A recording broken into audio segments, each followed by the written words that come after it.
Welcome, everybody, to the Arts, Culture, and Entertainment Festival powered by the NAACP. I'm your host, Nischelle Turner, and I can't wait to get started today because today we are merging two of my loves, and that is art and entertainment. So I don't want to waste a lot of time because I don't have a lot of time with this man. Please introduce a man whose name has resonated with us all in the last few weeks and has risen to worldwide fame. And I'm so excited to talk to him today. Dario Calmese, please join me. Hello. Hi there. Hello, how are you? How are I'm you? listen, I'm good. I'm blessed. I'm a little frustrated, but all of the above is okay. Amazing. Well, that's good to hear. I'm glad to hear that you are still in the land of the living. We Amen. are. We're all just here trying to swing away at this thing, and we're trying to celebrate our wins when we can, Dario, in this landscape. Absolutely. So we're gonna give you your flowers today, okay? All right, Thank you. you deserve Thank them. you. You deserve them. I was just mentioning that a few weeks ago, your name was on the tip of all of our tongues, which it hasn't been. Number one, what is that moment like when you start to hear people speak your name? I mean, you've been in the business for a long time, but people all over the world really speaking your name and seeing you, maybe a lot of us for the very first time. Um, I think overall, like it was just a humbling experience. Mm. Um, I was actually working. I was in New York working on a job, so I was actually kind of unaware of the the The the fervor. massive Yeah. amount, yeah, of what was happening in the world. I was receiving some text messages, but I was really I didn't quite understand it, and I think maybe even now I'm still working through um, the impact that this has had all over. But it is also just beautiful to know that as an artist, you want whatever you create to at least resonate. Mhm. That there's some resonance in the world, and so that's been really amazing. Well, let me break it down for people in case they're kind of like, well, wait, what did he do? What did he create? What happened?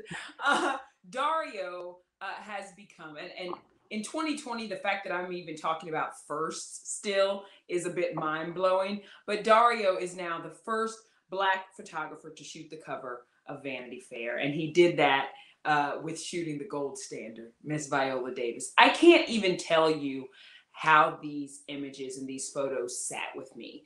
Um, Mm.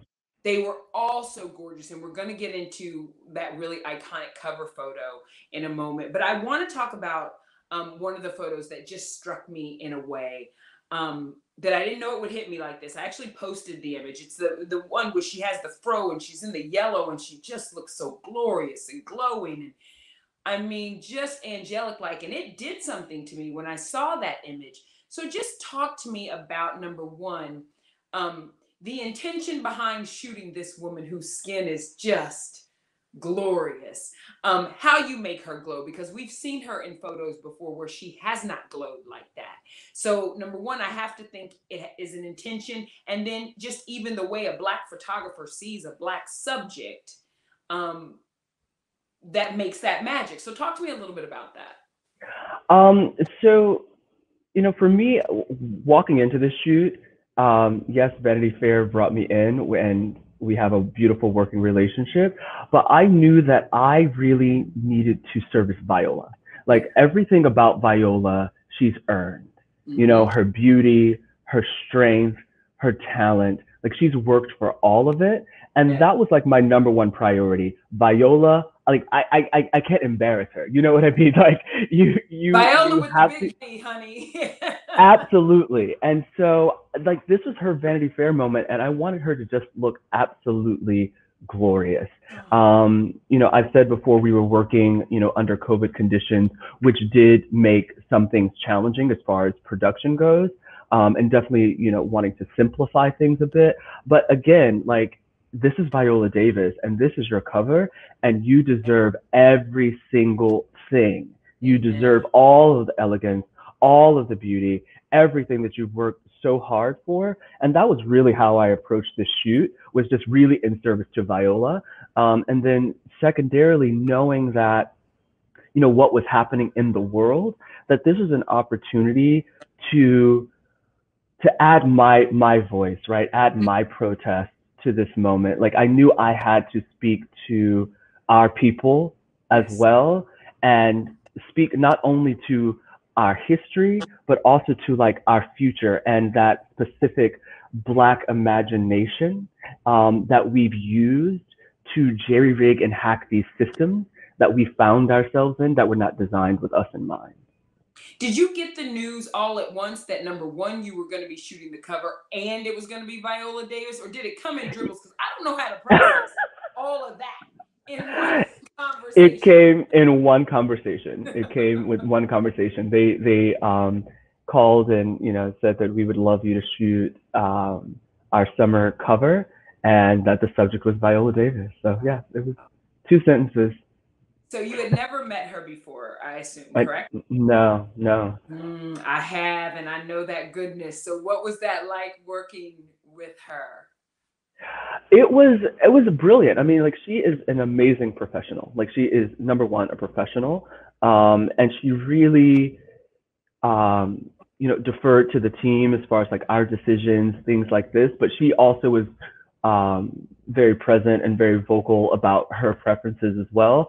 But I mean, to work with Viola Davis was a dream because she can instantaneously take on the character. And if the art director hadn't taken videos, like I would not have believed it. Like it's almost magic. Like it's all, you can see her, just it just click and boom, like she's there. Like it's Oh, insane. And not only like take it on, but like dig from a well so deep mm-hmm. and so specific.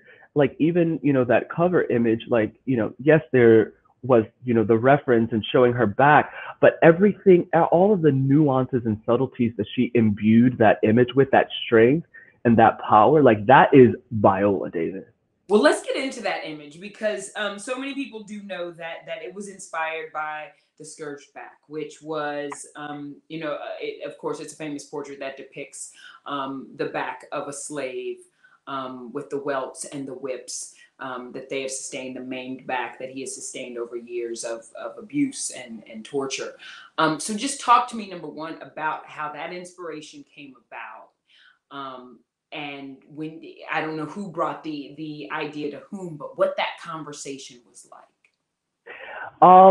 So as a photographer, as an artist, I just have a library of images, a library of reference images, art, fashion, photography that I'm always pulling through and looking through when I'm just trying to get an idea.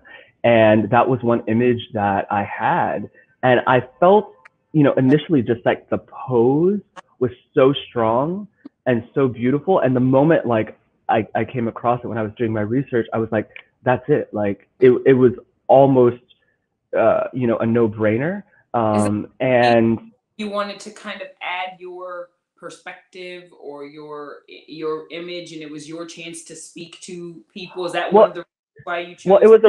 it was a reclamation of that image. Mm, And so knowing that this was Black suffering via the white gaze, what does it look like when we are telling our stories? What does it look like when we see each other? Because Blackness in America, it is cannot be divorced from the demands of capital, and capital demands that that story be flattened, that our histories become very one-dimensional. And I wanted to expand that and add a deepening to that, to really the lives that we live. Viola is our auntie, is our mother, and they are beautiful and sexy and smart. So why have we not seen women that look like Viola Davis in those places? And so that's really what I was doing, was transferring that gaze to how we view ourselves. And not only that, but what do we do with our histories? What do we make of our pain? And what we make and what we've continued to make historically is beauty, is mm, mm, elegance, our cuisines that are unique, our music and sounds that literally, cultures around the world are wanting to emulate. That is what we create. And so that's really what I was wanting to do with the image. So your words actually just made me a little emotional thinking about what you just said, because it rings so true, and I never thought about it like that. Where the world would look at that image, and a lot of times the white world would look at that image and see the picture of Black suffrage, but we look at that image and we see the picture of Black strength. That is wow. Woo. Woo. Okay. Nichelle's getting an education today. Come on, And it's what we Dario. do. It's what we do all the time. It's like what we do all the time, and that is the magic. That is the Yeah, juice. yeah. You talked about the fact that this wasn't your first relationship with Vanity Fair. You did have a good working relationship. You also shot Hmm. Billy Porter Hmm. for the magazine. So talk about that experience and how he's a light to me. I can't get enough of him. Really. That was amazing. So that was actually the first shoot that I did for Vanity Fair. Mm. And Billy Porter was amazing. I have a background as a performer, so he was someone that I admired for a very long time. And he's a character. He's down to play. And if you're ever on set with me, and I hope there's a chance for us to work together, like it is a playground. Like we are just there to have fun. And he was definitely down to play. But I think one of the most touching moments was when he walked on set and saw myself and Anatoly, who was the stylist, who's also another Black gay male. And he was like, I've waited my whole life to walk on set and see you two here. Because we just aren't in those spaces. And it's crazy, but we're not. Yeah. I mean, the beauty industry definitely has some reckoning to do. I think that maybe now they're coming to that, to that space where they're realizing we do have a lot of work to do. I mean, in a lot of ways, the beauty industry needs to be at the forefront of this because images matter so much. And the Absolutely. images that they put out there as the standards of beauty and what society sees as normal and beauty and pretty and Hmm. accepting, that is, that mark is made by the beauty industry. So when you choose those images that don't look like us for so long, and so many of them, it is hard to break out of that. So I love that, and I love that story. I do want to go back for a moment because I didn't want to skip over this. When you bring that idea to Viola that this is the image we're going to reclaim and recreate, what's her reaction? Literally like, okay, let's do it. Like I think people want like a large, we sat down and we went back and forth. I mean, Viola was just in it. Like, she was like, okay, I love it, let's do it. And she did see it before because it was on my mood board. Yeah. I did not want to, I'm a very honest person. I don't try to slide anything by anyone. I want everyone to know what they're a part of. And so she did see the image before, but it was a very simple conversation. That was And actually our simplest shot. I literally took maybe 6 images, and the last 4 we didn't even need. and you got that cover shot from 6 images? It's like shot 2. Yo, come on.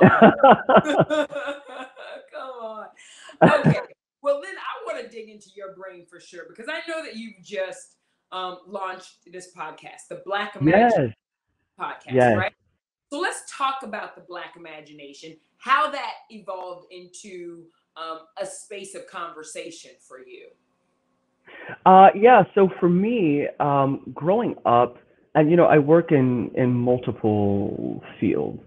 and it was always really difficult to find a mentor or Mhm. someone who understood how I was navigating in the world, and also working in a world that wanted to define me. It was a space of specialization, and I didn't easily fit into any of these boxes. And I came across, I met Jeffrey Holder. And I don't know if you know who Jeffrey Holder is, Honey, I but he, have an image of him in my home. Okay, that Herman Leonard shot, and it's like my first big purchase, and it's amazing. so that encounter, and also my encounter with his books, his loft. I actually inherited about almost maybe 2,000 books from his personal collection which is amazing. But like I saw like Jeffrey left the blueprint because Jeffrey was a painter and he was a dancer and he was a singer and he was an actor and he was a director and he was a costume designer. You know, he wrote and, you know, choreographed The Wiz. Yeah. And I was like, this is it. Like, this is the Black imagination. This is how we move through the world. You know, when I look even at someone like an Oprah, right? Oprah could have been an actress. Oh yeah. And that's been it. But like, thank God that she didn't just choose that. Like, thank God that she saw herself in a much broader sense. But she's moving in multiple ways, you know, in multiple industries. And like, for me, that is the Black imagination. And then not only that, but, you know, when we're thinking about systems and when we're thinking about design, you know, design is predictive, meaning that the designer is predicting how the end user is going to interact with this thing. Rarely is there some modular system on the end where the end user gets to decide and or adapt the design. So there's that. And understanding that the world we live in has been designed by a very specific group of people, like by its very existence is already exclusionary because those people have predicted and decided how people are going to interact with those designs. The Black imagination is the breaking apart of those systems. Jazz, for example. Jazz, these are classical musicians playing classical instruments, working with very strict time signatures, right? But that did not map on to their humanity. So they understood the technique, they understand these instruments, but it just did not map onto their Black bodies. And they burst that thing wide open.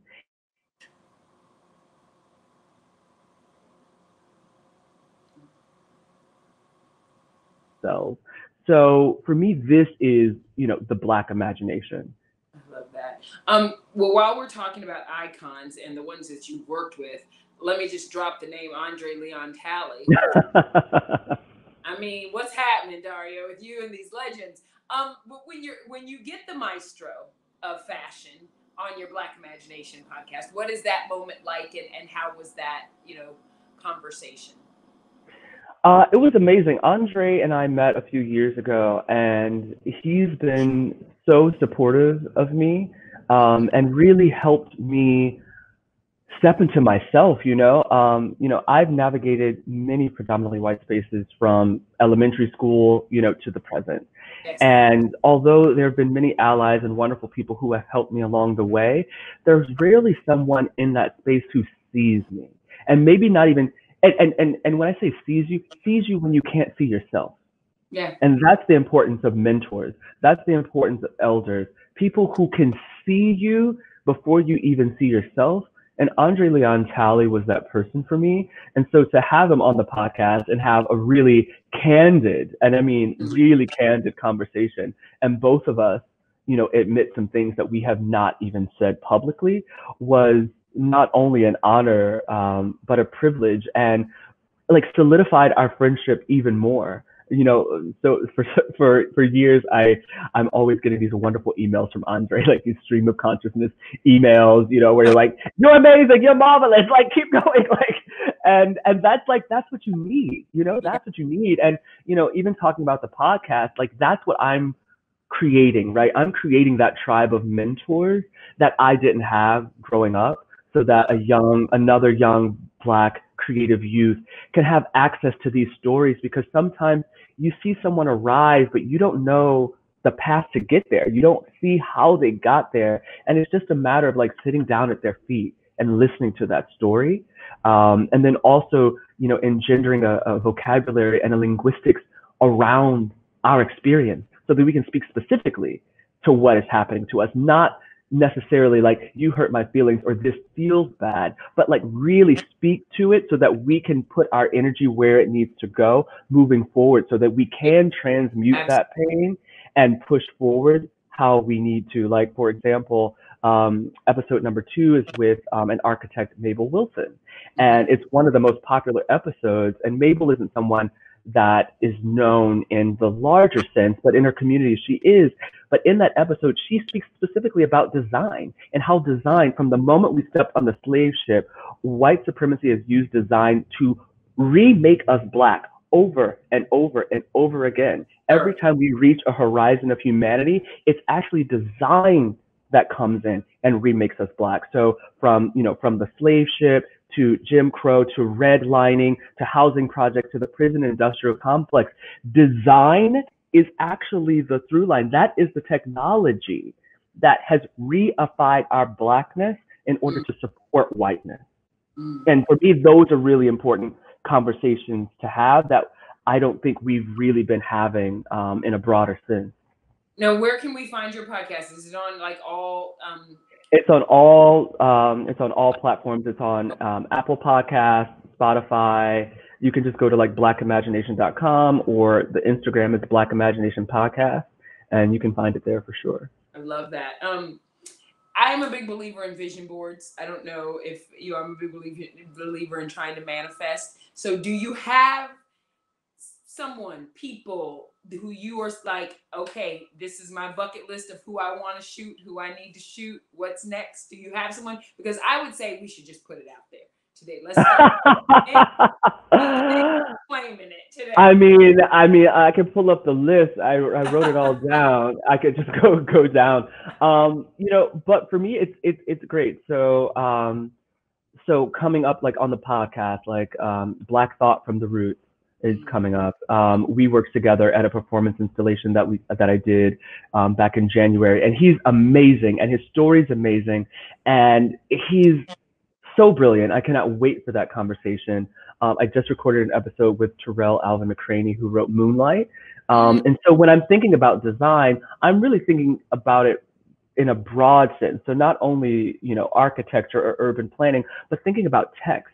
What does text allow for? Because text is, a design is just a technology from which we translate spirit, right? We bring thought into space and time, and design is the technology to do that. Mm-hmm.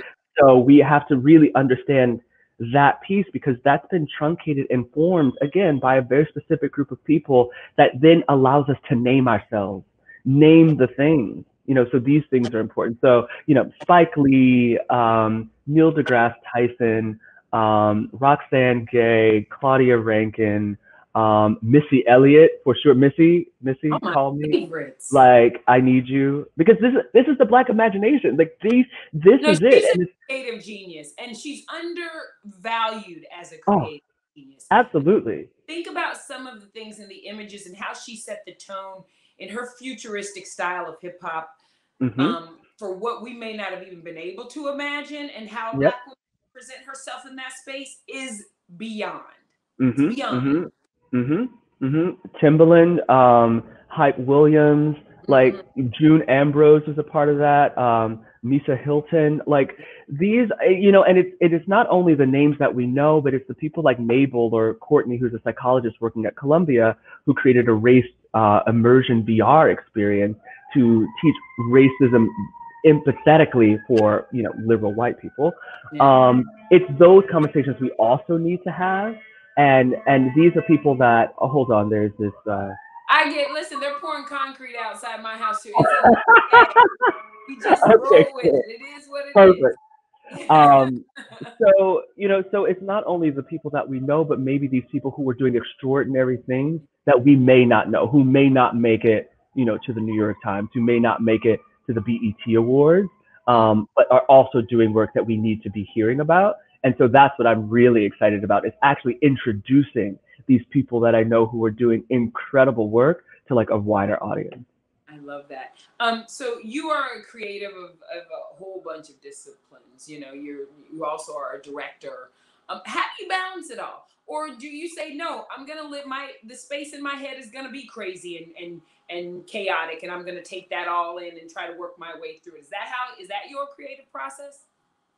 Um, it doesn't feel really crazy to me. It sounds crazy even when I tell people. They're like, "Wait, what?" Um, but for me, it's actually all the same thing. Like if you Oh, pull okay. back, it's actually all the same thing. So working with Kirby at Pierre Moss is amazing. But what I'm doing there, or doing with Kirby, is subverting the spectacle, right? Like we know what a fashion show is, or we have an expectation of a fashion show. But how do we take this thing that we like colloquially know and imbue it and add a depth to it and actually speak to it. Like you can come and you can maybe just observe the beauty, but there's a messaging and there is a spirit and a meditative quality to it that extends beyond just the clothes. And for me, that's the same thing that this magazine cover was. It was taking this very simple, everyday thing that we're used to, we see all the time, and imbuing it with the layers and the depth of blackness. So there's that practice. Showing Black people themselves, rendering the invisible visible, but then also an archival practice where I'm collecting these stories. Like I want someone 30 years from now to look back and know that Black people were thriving and that they were stunning and that they were beautiful and that they were successful, because not all names make it to the history books, but that doesn't mean that they didn't exist. So this podcast is really an oral history project so that someone can go back and look and listen to that conversation between Andre Leon Talley and Dario, or hear, who Black Thought was, or hear who this woman Courtney Cogburn was. Like, they deserve to be a part of our canon as well. And again, history has also been told by a very specific group of people. So what does it look like when we tell our own stories? When we take control of those narratives and the distribution of those narratives? It's something, that Ava DuVernay speaks about a lot. She talks about not only directing, but controlling the distribution and the exhibition of the work, because you can do all of this work in the creation, and there's somebody at another step who may not deem it necessary or worthy or important or, that it would make money, and so it ends. And so we have to be involved in every step of that process. So that brings me, everything that you just said then brings me to my final question, and that is a question about legacy. Because now, whether this was your purpose or not, you are now in the zeitgeist as somebody who's made history. And there will be a young Black boy, a young Black girl that's going to look at this and say, I look up to him, he's a trailblazer, he's made history, and I want to be that, and I see that I can be that. So when you think about legacy, what do you want to leave? What is that mark you want to leave? It's something I don't really think about it a lot, but I will say, like, I've always just wanted people's lives to have been better for having known me. I want to be able to pour into whomever and help them actualize.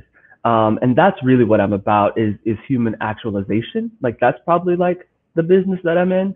And any advice, to anyone who's young and curious, like, is to be that. Be curious and keep showing up, and stay the course. Delve into yourself. Like, it's all within you. Like, it's all within you. Everything, like, everyone is here for a reason, right? So the law of the conservation of energy says that there is nothing that is created or destroyed. Meaning that if you are here, that means that there was a void. You can only exist because something was missing. And it's about finding that. Like, you are here for a reason. Like, that's it. And if you understand that simple premise, like, that's the legacy. Dario Calmese, this was an honor. It was an appreciation. It was a bit of a kiki. I appreciate it. We're both from Missouri, by the way. Baby, we didn't talk about that. Yes. Come on, show me. Rep it. Actually, I got teared up a little bit at the end. I was like, oh. No, I did too. A couple times, but I appreciate you, and I appreciate this. And you know what? That is a bit of a mark. Two Black faces from the Midwest, just out here swinging away and doing our thing. So that's Absolutely an image that is necessary as well. So I appreciate you. I really do. Same. And I'm glad we all discovered you and discovered your name, because now I'm obsessed. So. Thank you so much. This has been an absolute pleasure. And thanks to everybody for tuning in with Dario and myself here for the Arts, Culture, and Entertainment Festival powered by the NAACP. There's so much that's going to be going on this week. I hope you enjoyed this and dig into all the rest of this goodness that's coming your way. Thank you. All right. Take care, babe. Bye.